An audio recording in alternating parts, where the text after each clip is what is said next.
Okay, let's think of a free particle that is located at one location, a fixed value of x, and let's show that all momenta are represented, and then we'll look at a particle that has one specific momentum and see how in the math all positions are represented. So let's say we have, we want the psi of x and 0, so that's t equals 0, that's the wave function, represents a free particle located at, say, x equals x naught.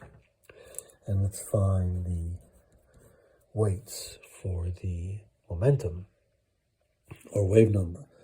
So our psi of x and 0 is going to be a function, some constant times delta function. So x minus x0, right, where x, when x equals x0, this is infinity, and otherwise it's 0. And then when we integrate that, we get a finite value only at x equals x naught. So phi of k then is a over 2 pi integral from minus to plus infinity of psi of x, which is this delta function,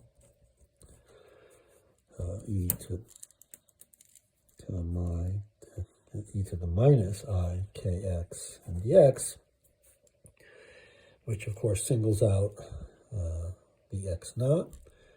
And so we have an a over 2 pi square root e to the minus I k x naught for the phi of k. And so we can see that the modulus squared of the weights is just a squared over 2 pi. In other words, it's some constant. So all values of momentum are equally represented.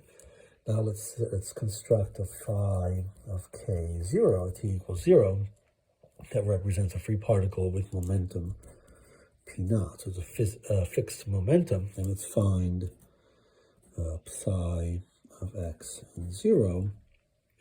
So k naught is equal to p naught over h bar, and so we have a phi of k, which is some constant times the delta function in k. And so psi of x and 0 is b over 2 pi square root from minus to plus infinity in this phi of k, which is k minus k naught, delta function, e to the I kx, k,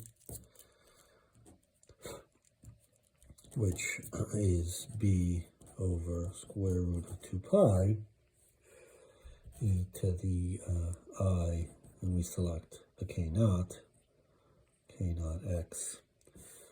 And so, of course, psi of x and 0 modulo squared is just some constant. So